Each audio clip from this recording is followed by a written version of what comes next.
For the last 4 weeks, we've been bringing nothing but Blurple to Disney Lorcana League, and this week we did it. We went with our hearts and played the best card, Flounder, the 1-drop 2/2. This was our new tech that we put into the deck this week, and we still won the games. Our record now at League with this Blurple deck that we're going to talk about in this video is now 11 wins and 1 loss. And now that Hiram is gone, there's no chance of stopping me. There's probably a pretty good chance at stopping me with Hiram gone. I wasn't playing Hiram in this, but my 1 loss was to a red-blue player that you already know had the Hirams in there. So we're going to go through our deck list. We're going to talk about our matchups, and we're going to say hi to all of our friends in Kalamazoo, like Rick and Kyle and Joe.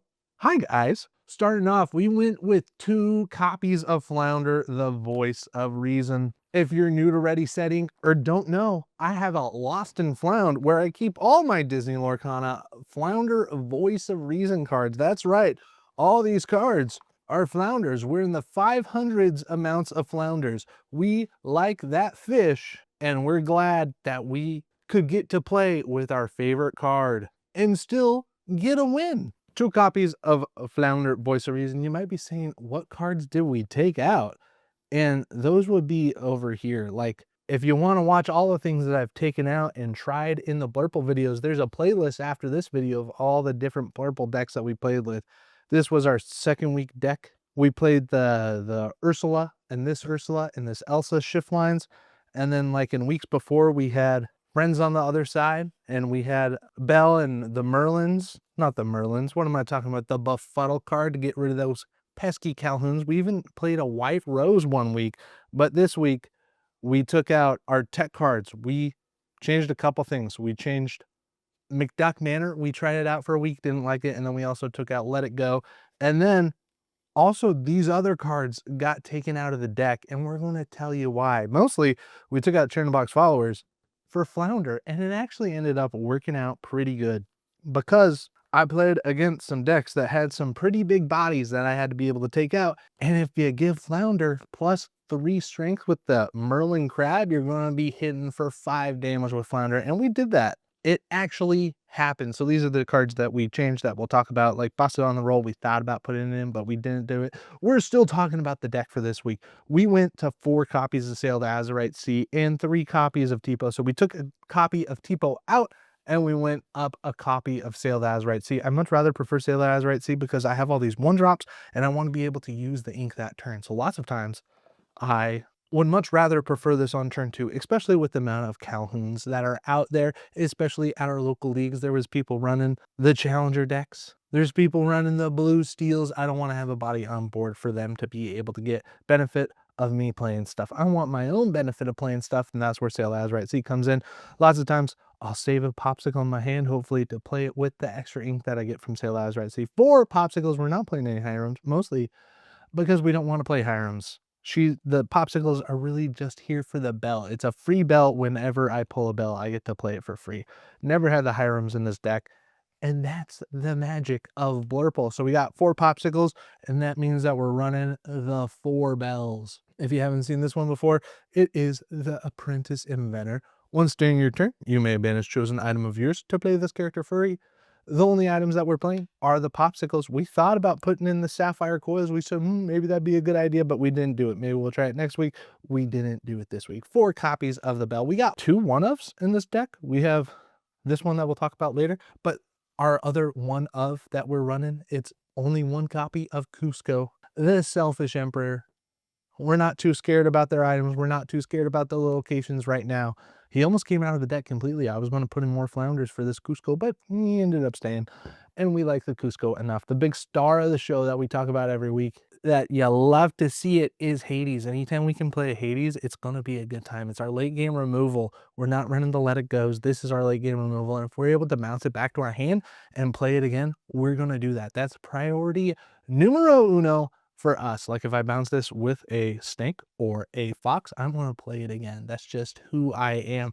There it is, 3 Hades. Highly recommend it. If you're not playing this in your Blurple or your high tier blue list, I don't know.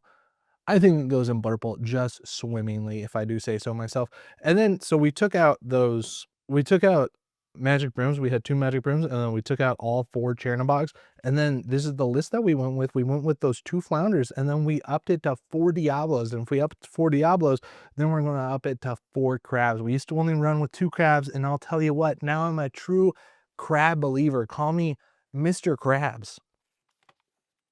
That's me after this week of playing all 4 crabs. I'm like, right? That was me playing all 4 crabs and putting them in the deck. Playing all 4 crabs means that this Diablo can be valuable. Like, you can throw this into an opponent. I took out a Calhoun with a Diablo because I buffed it up with the Merlin Crab. Merlin Crab says when you play this character and when it leaves play, chosen character gets +3 challenger this turn. It's a good deal for sure. So it makes Diablo, the obedient raven, super valuable. The magic broom, probably should have swapped it out for the flounder, honestly. But it gives you a lot of card draw. Like, putting this at the library is just such a good deal. The library is such a good location. There was one game where I put the magic broom at library, played another card, boom, got to draw 2 cards from popping magic broom at the library. So that's why we got 2 magic brooms. Helps us out with the card draw significantly. Almost any like card that we draw is almost not a dead draw. Like, anytime I draw a card, I'm happy to see it. Merlin Crab I've also used to sing Friends on the Other Side. So we're all the way up to 4 copies of Merlin Crab, up from 2 from last week. We got 4 copies of the goat. In this build, the goat was inked a lot, but it's able to close us out the games that we need to close out. We got our card draw right here. We got 2 Merlin and 2 Genie. We sure do like the Genie to hit those evasives. The Diablos are out in force, and Genie is here to stop those Diablos. We got Madam M Foxes. Went down 1 copy of Madam M Fox from last week, and that's okay with us. Same with the snake. Went down 1 copy of the snake to 3 copies of the snake this week because we might just get rid of the bounce package altogether. Why would I change something that's working so well? I'm just crazy, I guess. And then we got a card that we don't want to change. This Elsa. We're running 4 of her. Super good. Got to be able to take out those Diablos. Even if they're at a hitting cove or something, like, Elsa's going to do some work. She's going to get a crab down on the field, and then she's going to be able to swing for 5 big ones. We love the Elsa. And it's like such a problem for opponents when they see the Elsa, they'll just stop questing. They'll be like, oh no, I'm not gonna quest, otherwise you're gonna hurt my Diablo. And it's a good, like, I guess like a stall card or a bait card, like, do something to get rid of my Elsa. Like, I don't know. We'll talk about our second game was against, no, our first game was against Rick, and he used Under the Sea against me, and like, she's very under the seeable. We got 2 copies of Belle. This Belle is cool. If you haven't seen it in the other videos, she can shift onto this Belle, which we didn't do this week, but the option was there for us. And then she can move damage counters. We like that because we need to be able to damage stuff. Specifically, Joe's Pluto. We need to get rid of that. And then this Elsa can shift onto this Elsa, which is a good deal. But this Elsa can lock down the game and is also a surprise 2 extra lore. Like, if you have this Elsa down, your opponent's not going to calculate that you can quest for 2 more next turn. They're going to be like, oh yeah, if I leave this Elsa, it's only going to get 1 more next turn. Psych, buddy. I'm going to shift it and get 2 lore with this Elsa. That's my little surprise. We took out a copy of the library, and then we went to an even split. We went 2 library and 2 Queen's Castle. We got psyoped. The amount of posts that we saw saying like, oh, Queen's Castle's back on the menu because Hiram's gone, this and that. I never played Queen's Castle. I always ink this thing. I don't think it belongs here. It used to belong here before we got Library, but Library is so much better. The 8 willpower, Maui Shark could never. And then we got 3 more cards. Our song cards, we teched in this one of. I thought it'd be kind of spicy just to say, hey, guess what?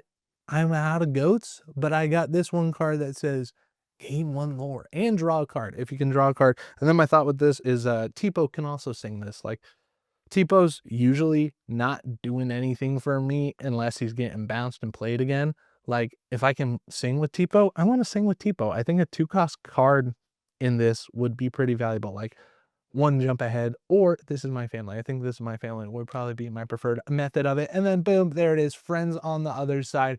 Draw 2 cards. That's all you need to get going again. And if you can sing it with the character that you have on board, more power to you. So there is a steel card called Pluto, and he's a little guard dog. And when this thing enters the playfield, it has 5 willpower until you damage it. When you damage it, then it goes down to 1 willpower.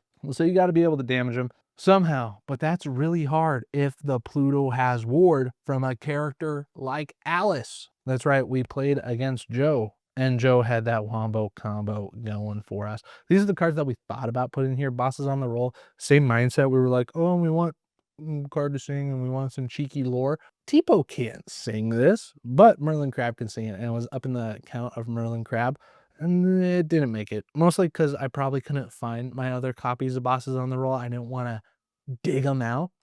We got Sapphire Coil, and then we were like, gosh, we sure would like to play like 2 copies of White Rose. I think on-play lore gain effects, super good, but it didn't go in the deck. I have these out because I kind of want to play the green purple. Thought about the Mufasa. It's just kind of a meme. This one foil and this one's not foil. They're not very different. Queen's Castle, and then, oh, that was that Elsa that we had in there 1 week, which is a worse crab. A worse crab, but a good ship target. Our first game that we played this week was against Mr. Rick. Mr. Rick was playing an Under the Sea deck with no new cards. It got to set 4, and then it didn't add any new cards. He had lots of Diablos and was able to draw when we draw, so we would hopefully like take out his Diablos and then do other stuff. So like also probably the start of the show with that. We went to game 3 with Rick, and then, oh, what's this on game 3? Mr. Rick didn't get any lore? He quested for 0? He just let me get all the way to 19? What happened, Mr. Rick? And then game 2, we went against Kyle. He was playing a green-yellow list, but he had Clarabelle in it, and we were able to go fast. And then Mr. Joe. Mr. Joe got us really good on this first game. Where was it? I think this is our first game with Joe. Is it? Yeah, this was our first game with Joe.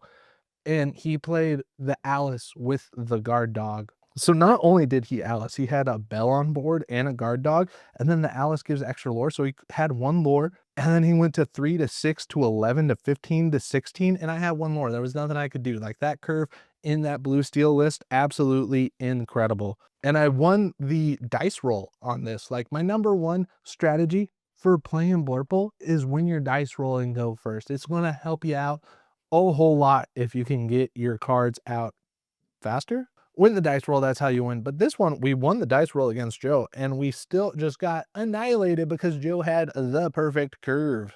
And unfortunately, on the play, we got there a little bit faster than Joe could. We had a little bit more removal, probably played a fox or something. And then, gosh, this last game, T had the smoke for us. He was playing those Kiwis. Had those characters that quested for big lore. I'm talking 2 lore, but we were able to take them out. So that's how we got to be an 11-1 record. Will I play this for set champs? Probably. I like putting the number in the video of what our record is with Blurple. Maybe we drop the item package. Maybe we go to the dual color blue purple cards. But I checked what I opened from Archazia's Island. Turns out I didn't open any of those Elsas or Annas. I do have a Sven, but I can't seem to find it. If you like talking about Disney Lorcana, please smash the subscribe button, especially if you made it this far.